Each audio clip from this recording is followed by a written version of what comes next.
Hello. What you're about to see is a lecture I gave this afternoon at the Student Academic Conference at Minnesota State University, Moorhead. My name is John Goerke. In light of review of the lecture itself, I thought it fitting to put this little introduction at the beginning and then an appendix at the end to clarify some of my points and also give you a brief introduction to the work as a whole. I have been working on a philosophical criticism of contemporary American politics as it concerns religion. And I have to begin by thanking two people who have been extremely influential in my thinking. The first is the philosopher Dr. Peter Kreeft from Boston College. The second is the Mundelein philosopher, scholar, all-around public intellectual, Father Robert Barron. I wrote to Dr. Kreeft about my plans, and he said to me that, quote, "For a 20-year-old to write a philosophical criticism of contemporary American politics is like a butterfly flying to the moon." Hindsight, I have to agree with him on this point, and you'll probably find my lecture to be more sketchy than explicit, and will probably raise more questions than provide answers. Nonetheless, I think you should still watch it. Also, I want to point out that my work is largely unoriginal, and that is because I am writing on the backs of people like Dr. Kreeft and Father Barron and numerous other intellects who have explored the question of Christianity and politics in a much more in-depth light. I responded to Dr. Kreeft and thanked him for his use of the Augustinian Solution, which you will see at the end of my video, and I mentioned that he had done this before, and to which he responded that if you are writing that I had done this before, I hoped you are being ironic and satirical. Quote, "I'm a fly on the wing of a bird perched on the shoulder of a cat who hopped onto the head of that dwarf who had the sense to get onto the shoulders of a giant. In this scheme of things, I'm a flea on the fly on the wing of the bird perched on the shoulder of a cat," etc., etc. So, if there is anything wise in what I have to say in the following video, it is in all likelihood not original, and if there's anything stupid or clumsy in the following video, that's probably my own work. Nonetheless, I hope you enjoy my lecture on God and politics concerning the Christian nation. Thank you. Well, like Dr. Craig said, my name is John Goerke, and I really hate to disappoint you, but I won't be able to resolve the debate here today. The project is ongoing with regard to my study of the relationship of God and politics, but basically what I have learned in the past 8 months of researching this is how to frame the question properly. That is, I started with a rather vague notion of where the conflict really lied, and then I was able to narrow down what exactly the problem is. Now, to begin with, I want to acknowledge that this is perhaps a controversial subject. When I was a boy, my mother would have my sister and I read Dear Abby, and we would discuss the issues that arose in the various articles with her. And she was very insistent that I read this one article about a man who had no skills in conversation, and in hindsight I can see why. She had us read this, and there were two basic points to Abby's response to this man. She said, if you want to have a good conversation, you must make sure that you have a common interest with somebody, you must make sure that the conversation is like a ping pong match, and you must never ever speak about God and politics. Well, we're going to do both. So, this begins with relevancy. How relevant is it to talk about God and politics? Well, we're in an election year right now, and despite that the campaign began about economics, it's going to end largely, I think, on religious grounds.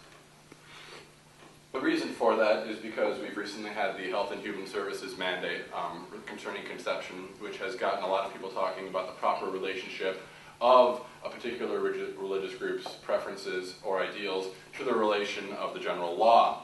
You have, right now, Mitt Romney has emerged as the almost inevitable contender for the GOP position in the election, and the GOP establishment has very vocally questioned his credentials being a Mormon, given that the GOP is a largely more orthodox Christian organization, particularly following the Bush administration. And a lot of people have questioned the religious credentials of our President Barack Obama. So, religion's a hot topic right now, and even as recently as Easter, Andrew Sullivan in Newsweek wrote a rather interesting essay in which he was describing Jesus as an ethical teacher, sort of in the vein of Thomas Jefferson, who very famously took the razor blade and cut out all the miraculous portions of the New Testament and prescribed it as an ethical guide for the early United States. So with this research came first the acknowledgement of a very vocal Christian nation hypothesis camp. That is a group of people in the public sector, you could say Michelle Bachmann, Newt Gingrich, Rick Perry of the presidential contenders, who hold very high hopes for what Christianity can accomplish if nationalized. That is, they would like the Ten Commandments posted in courthouses, perhaps a crucifix on the Capitol, etc. And the idea here is that if you nationalize a particular religion and you declare the United States to be a Christian nation, that all will be well with the world. That is what is put forth in their implicit actions, such as Rick Perry's speaking at a prayer rally, and in their direct actions. If you look at Newt Gingrich's 10 years as professor, his history generally focuses on that hypothesis. The other side of the debate is a secular option that is basically divided into two camps. You have the relativist camp, which I will outline more later, and the objective but no God camp, which I rightly consider to be New Atheism, with its late leader Christopher Hitchens and his protege Sam Harris, and we'll outline them later.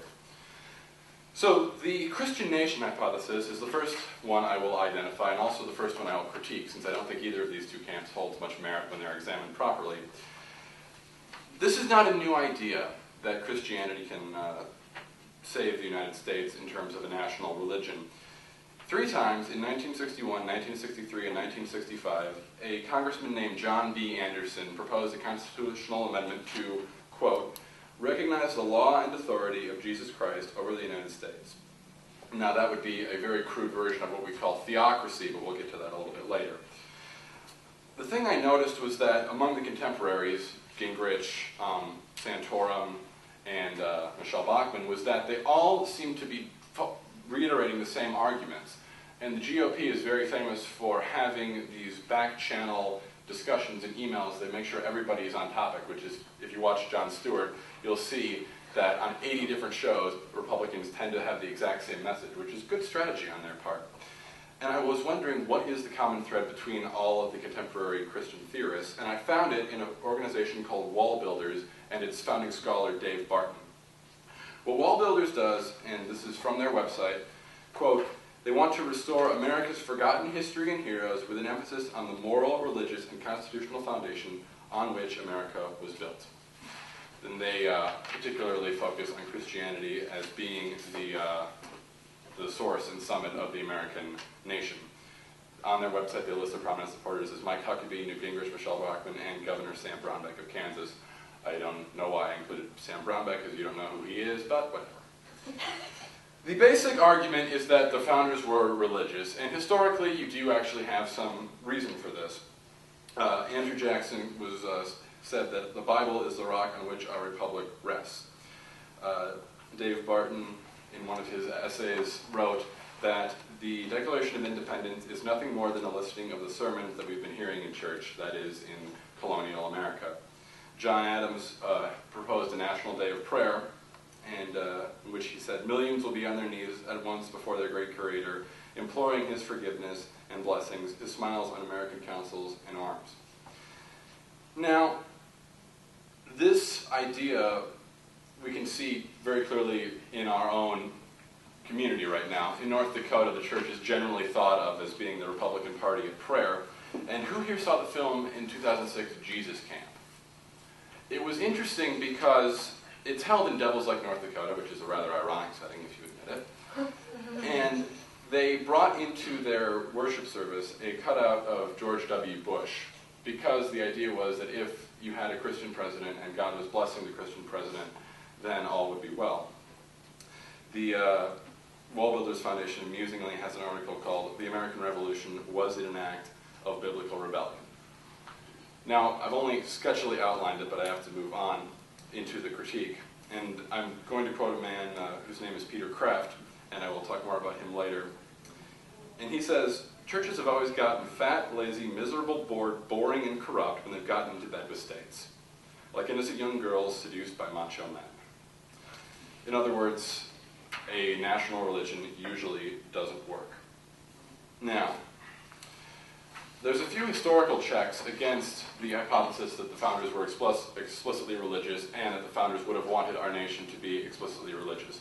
The first is the Virginia Statute of Religious Freedom by Thomas Jefferson, in which he writes, "Be it enacted by General Assembly that no man shall be compelled to frequent or support any religious worship, place, or ministry whatsoever, nor shall be enforced, restrained, molested, or burdened in his body or goods, nor shall otherwise suffer an account of his religious opinions or belief, but that all men shall be free to profess, and by argument to maintain, their opinions in matters of religion, and the same shall in no wise diminish, enlarge, or affect their civil capacities."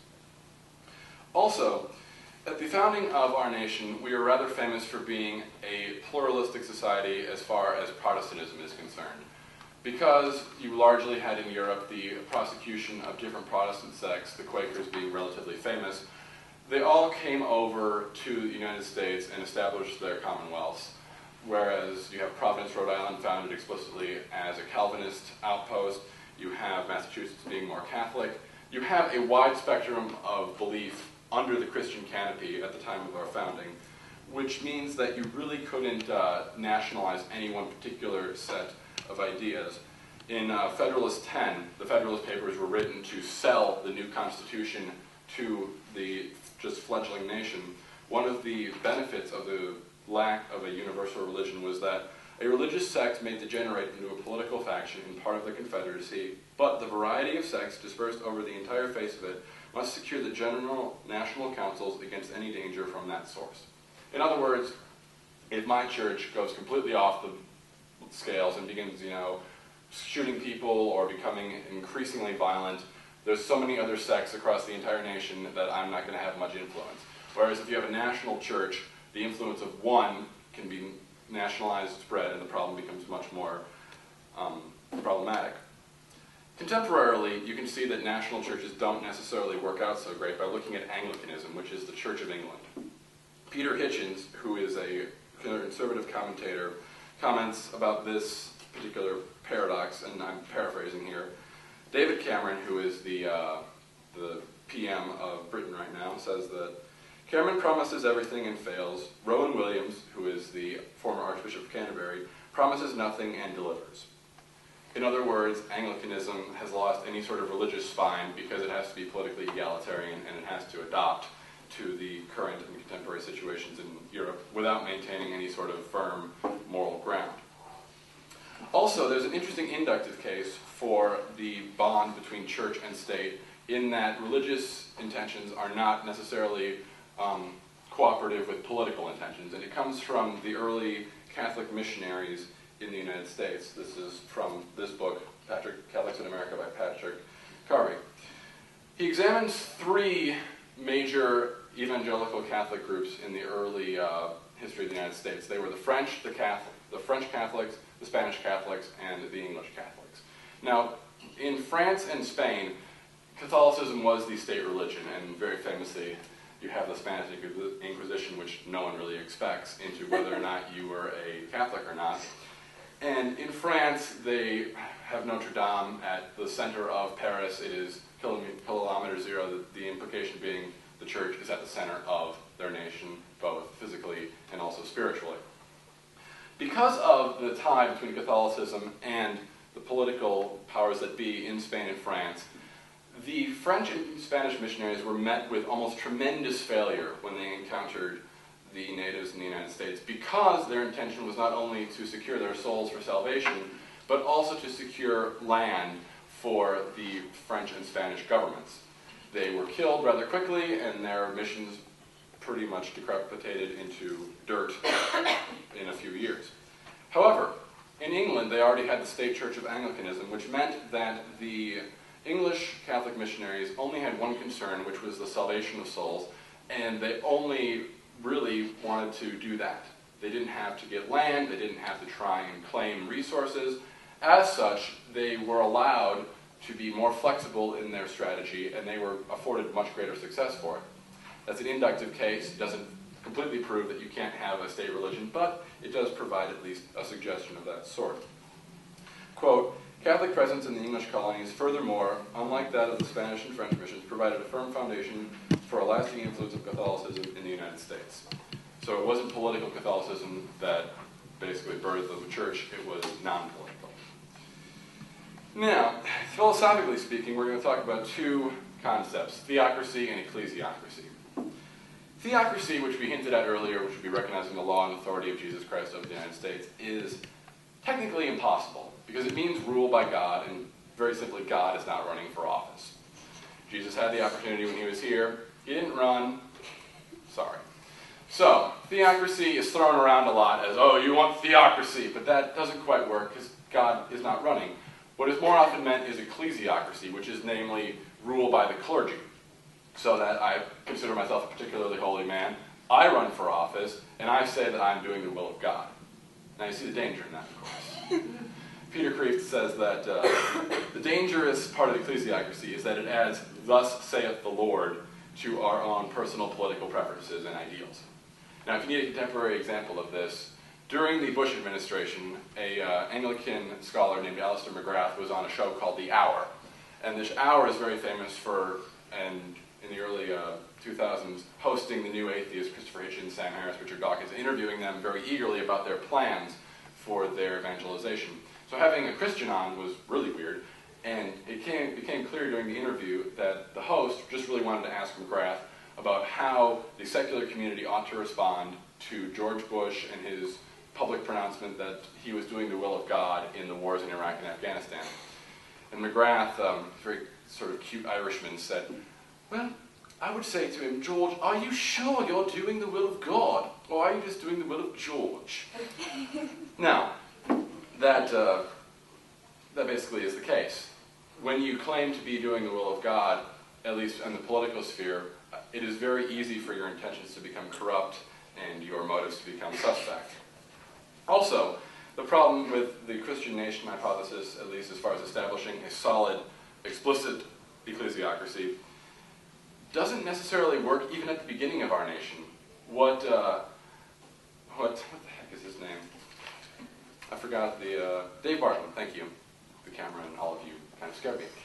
What Dave Barton doesn't realize is that at the beginning of the nation, Calvinism did not necessarily agree with the idea of having nationalized Christianity, and it's based on their idea of predestination, or double predestination. And this is taken from the argument put forth by Roger Williams in The Bloody Tenet of Persecution and his essay, Mr. Cotton's Letter, lately printed. The idea of double predestination is this, that there are certain people who from conception are going to heaven regardless of what they do, and there are certain people who regardless of what they do are going to hell. Now, what Williams proposed was that it would be incredibly difficult in a country as large as the United States, with its democratic ideals, it would be incredibly difficult to ensure that all those who were appointed or elected to public office would be of the elect saved. Whereas it is much more likely, especially given the dirty nature of politics since Machiavelli, that they would be of the elect damned. And if they had too much power in office, they would influence the good saved, the Calvinists, and then they would, of course, pervert that religion. So Williams would have preferred that the government stay as much out of religion as possible, and that his elect group could live in Providence, Rhode Island, free from the impingement of the sinful state. So, that's why it is difficult to make a knockdown case that we must have a Christian nation. But as I was looking at the hypothesis that we should have a Christian nation, I wondered, why the heck did this come up now? Why is it such a hot topic now with commentators like Glenn Beck, who recently has gone off the air, and why is it becoming such a momentous movement that we even have documentaries about it, namely Jesus Camp? And I found that it largely is the result of wall builders, and wall builders exist in response to one book, and that is the Godless Constitution by, let me get their names right, Isaac Kramnik and R. Lawrence Moore. And this book was issued in 1996, and Wall Builders was founded in 1997, their first published essay being A Godless Constitution, a response to Kramnik and Moore. Now, I don't understand why this book has had such wide influence. I really don't, because I've read it and it's very poorly written, and it's not even that intellectually sophisticated. But I went on Wikipedia on this book's page, and it says that the book exists much more by its title than its contents, because most people haven't actually read it.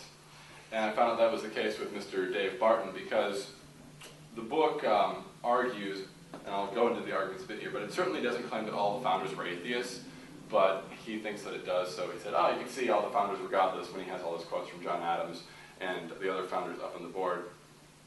Anyway, the book is not that good, and we'll get into that right now. The book does not argue that all the founders were atheists, but rather it argues that there is such a thing as a de facto religious test.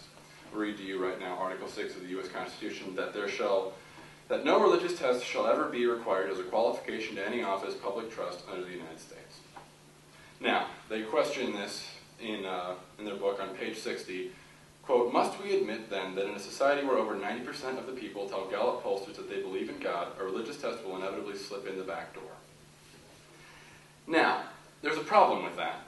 Because what Article 6 does is it says that I cannot have a top-down authoritative prescription from the government saying that I must have a test for a person in office. Namely, the government can't say you must be a Christian, show me your baptism certificate. But the de facto religious test comes at it from another way. It speaks of an underground current. Namely, it bases itself on the preference of voters. Now, the government, in its American sense, can't tell me what preferences I ought to hold for a candidate. For instance, if I want to make the sole criterion for my candidates that the rent is too damn high and they ought to fix it, I am free to do that. I'm also free to choose living candidates over dead candidates, but surprisingly, we've actually elected dead candidates to office. So, likewise, if I want to make a candidate's religion of a particular importance to me, I'm completely free to do so, because that is my right as an American citizen to choose my own criterion. So what the de facto religious test does is it says that, oh, we shouldn't allow people who are explicitly religious into office because it arose from this preference resulting from a plurality of people. But in a democracy, the plurality of people is what we base our government on, so really I don't think the de facto religious test has any merit. Also, the book argues against a misconception of Christianity. And this is understandable given that most people don't quite understand Christianity, but I'll try and explain it to you best I can. They claim that, quote, some Americans have inherited extravagant hopes about what religion, specifically Christianity, may accomplish in solving social problems through moral instruction. Unlike Kant and Mill and the other moral philosophies of the world, Christianity is not based upon mere moral instruction. It has that, to be sure, but that's not the pure genius of it. And the pure genius of it, I go to René Girard, who I have right here, who is a French literary theorist, one of the major intellectual players in the 20th century.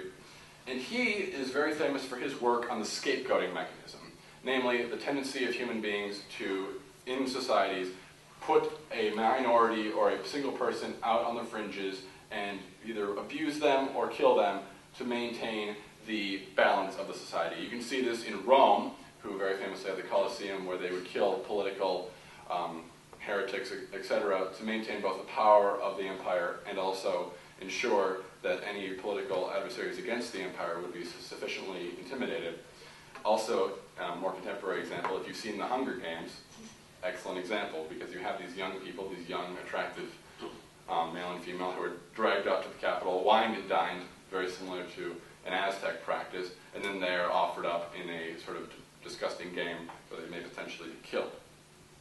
So what Girard identified the scapegoating mechanism, spent a lot of his years working on it, but then he discovered something else. Now, I'm going to quote an essay by Jeremy Townsley here. Quote, while Girard has no stated goal of subverting religion, just the opposite in fact, he, like Freud, Nietzsche, and others, uses dark, unconscious motivations regarding the origins of religion, but unlike them, he affirms the benefit of certain types of religious beliefs, specifically the Christian emphasis on the God of the victims. Because Christianity has a savior who was scapegoated, who was subverted, Caiaphas very famously said that better that one man should die than the empire fall. Because of that, Christianity's genius is in its subversion of the scapegoating mechanism, its subversion of the unconscious desire to alienate and distance ourselves from one particular faction of society. So when Kramnik and Moore claim that Christianity's genius is merely in moral instruction, they're arguing against a straw man. So they can go against Girard if they want, but I would prefer that they actually go to the heart of the problem rather than arguing against the common social perception of it. I do agree with one thing, though, and that is that partisan religion in the hands of a purported majority can become a dangerous form of intellectual and political tyranny. But it's not just religion in the hands of a purported majority, which brings me to the secular nation hypothesis. I'm going to start off with relativism and then go to new atheism, critique them, and then try to find a middle way. I'm going to give you two quotes that outline the current relativist philosophy inherent in our politics. Quote, "The rejection of absolutism implicit in our constitutional structure may sometimes make our policies seem unprincipled, but for most of our history it has encouraged the very process of information gathering, analysis, and argument that allows us to make better, if not perfect, choices, not only about the means to our ends, but also about the ends themselves." That is, if we're going to have a teleological society and we're going to focus on the summum bonum, we can not only debate how we're going to achieve the summum bonum, but also we can debate what the summum bonum is. By the way, that quote comes from The Audacity of Hope by Barack Obama, which I have right here in his essay on constitutional law. More explicitly, from the Casey decision in the Supreme Court. Quote, "At the heart of liberty is the ability to choose the meaning of one's own life, of nature, and the universe." Basically, you're free to choose whatever you wish, according to the Supreme Court.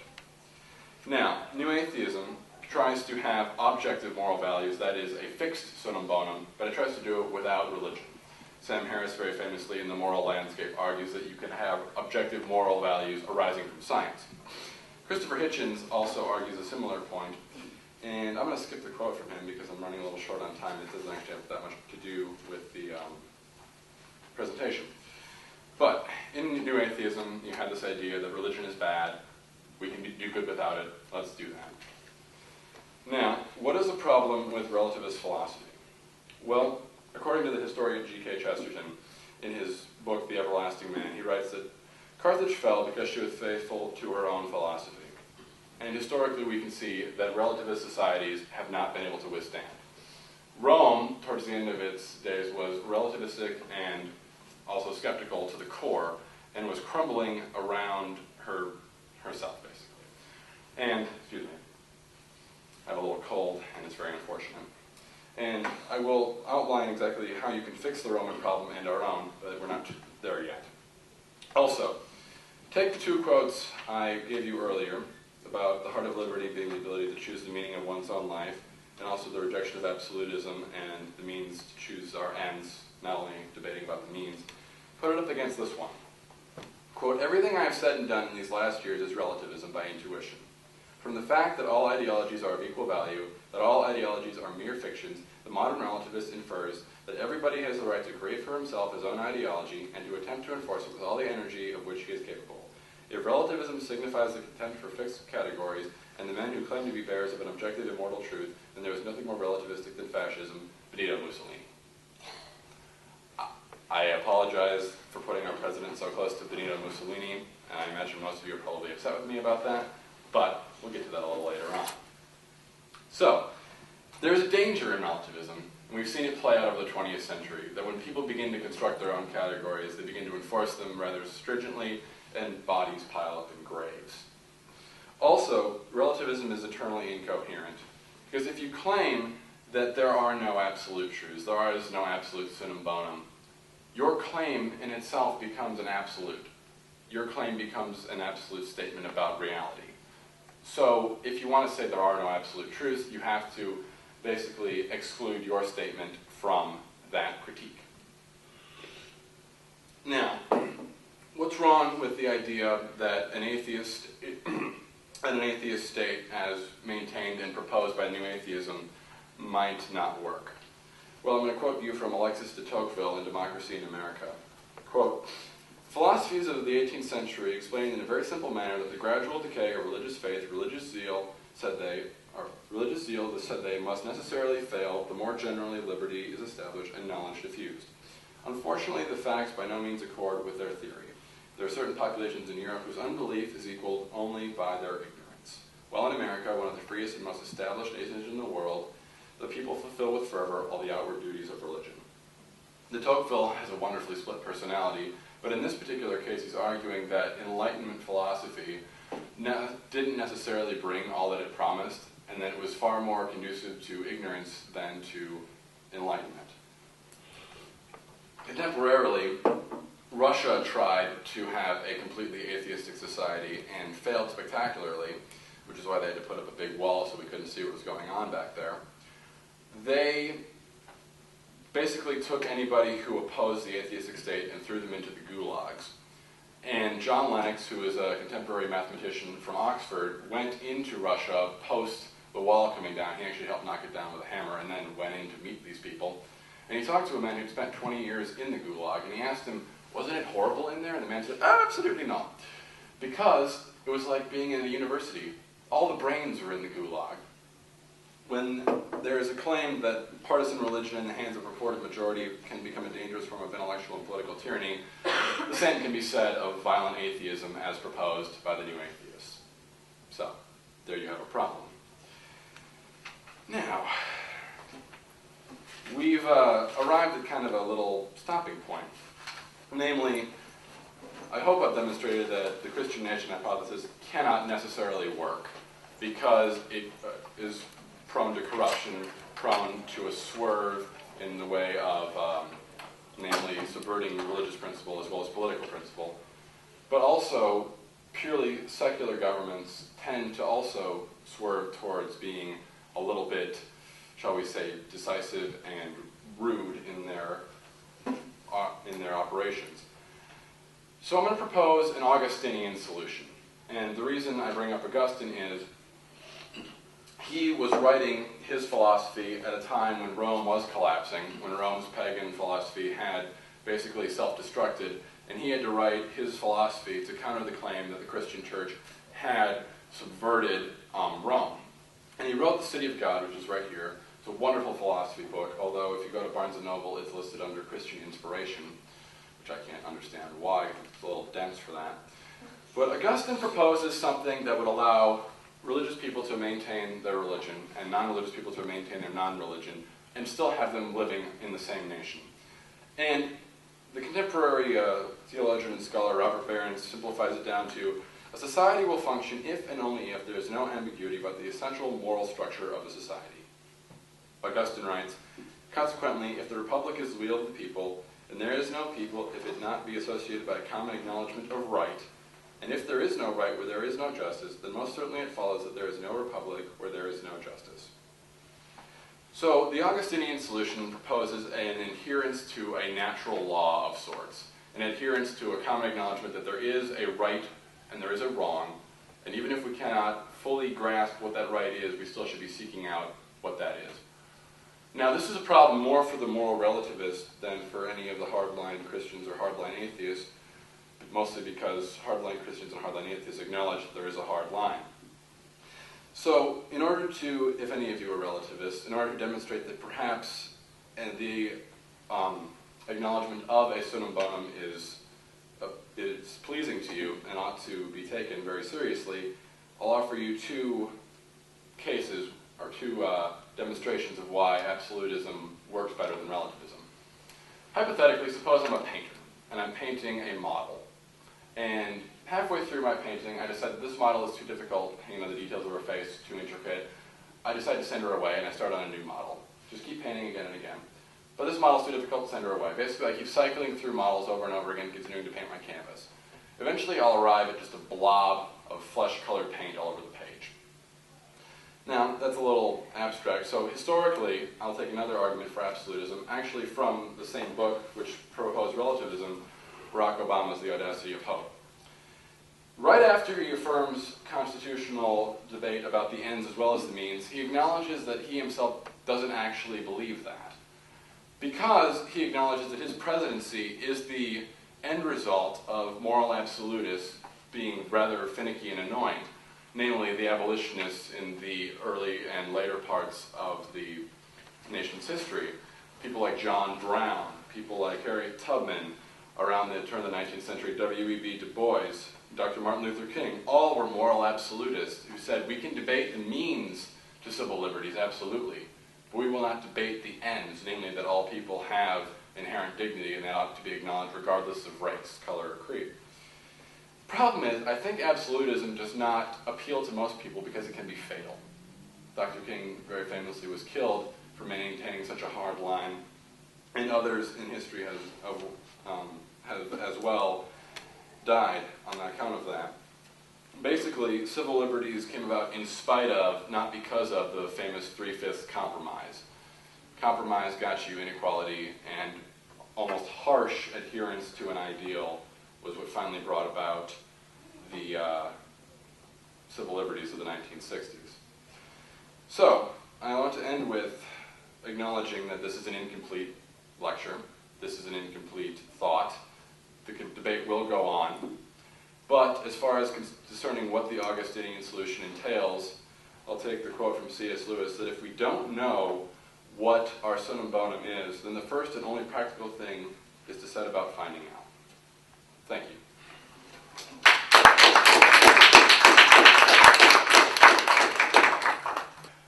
Well, welcome back. I hope that was enjoyable for you. I know personally watching that video I get a little bit queasy at seeing myself on camera.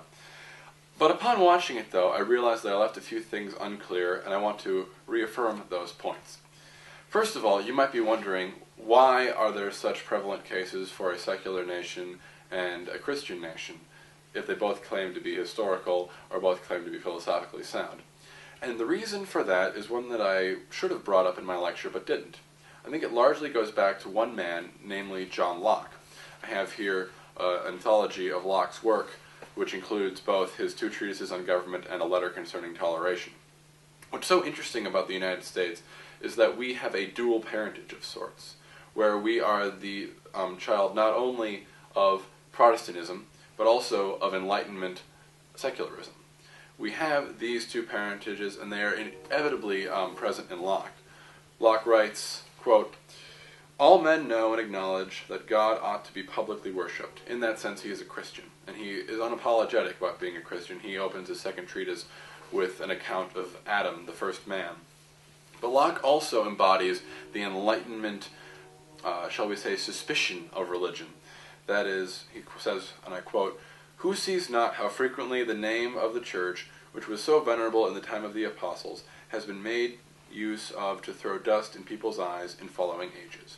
In other words, religion can sometimes be very violent and very bad. You can see this same thought carried through the Enlightenment by David Hume, Immanuel Kant to a certain extent, and right up to the new atheists, Christopher Hitchens, Sam Harris, Richard Dawkins, etc.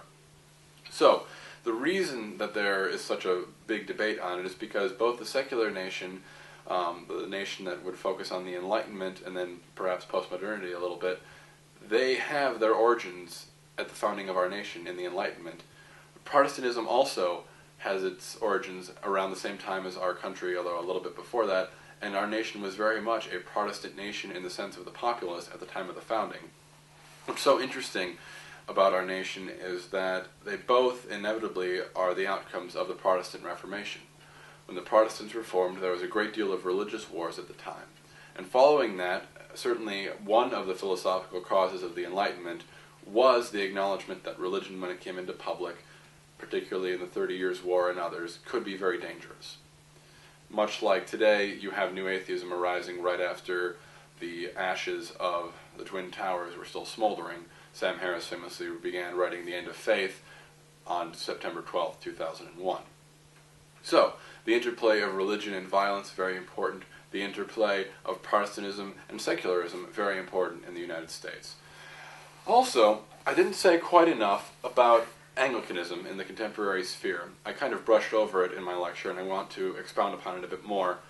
I quoted Peter Hitchens on his criticism of David Cameron and his criticism of Rowan Williams, but he's not the only one who agrees on that. John Lennox, the Oxford mathematician I quoted earlier, along with Christopher Hitchens, when they debated the existence of God, they began that debate with a discussion over tea and crumpets and the like. And they both agreed that the Church of England had gotten far too egalitarian and far too morally flimsy to make any good points. So, there's that. Also, I want to point out that Dave Barton, not only is his historical scholarship perhaps flawed, he himself has been accused of and had to retract several quotations from the founders. If you go onto his website or watch his lecture that is up on YouTube, he quotes several of the founders espousing religion like I quoted him quoting in my lecture. But Some of his quotations have been found to be historically flawed, inaccurate, and thus his scholarship has been called into serious question.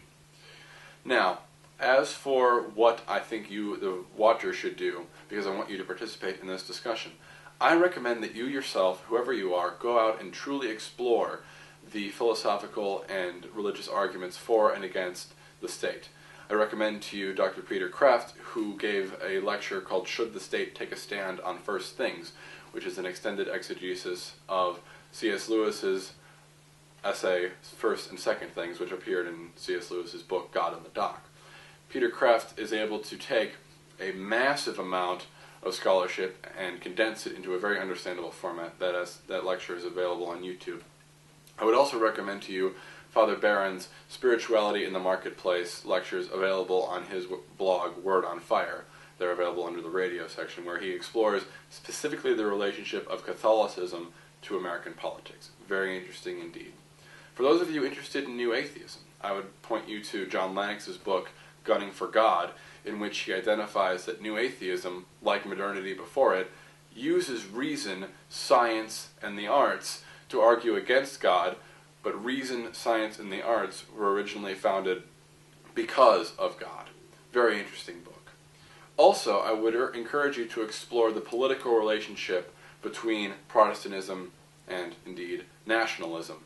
G.K. Chesterton, in his book The Catholic Church and Conversion, rightly, I think, says that Protestantism tends to be more political than theological.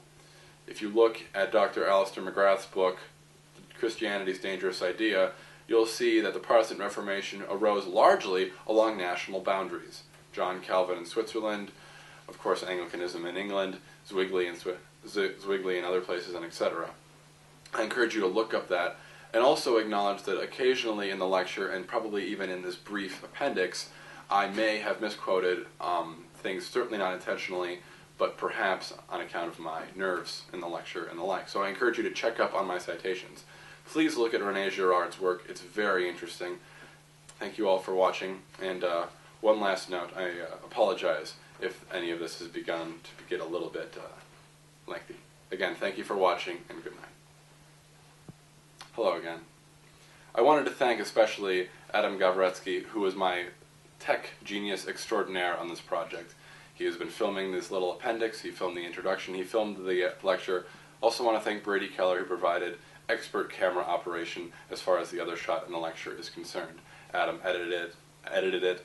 Adam was able to basically create this video that you are now watching, so I want to thank him very much, and thank all of you for giving me just a small little piece of the pie, your attention and time.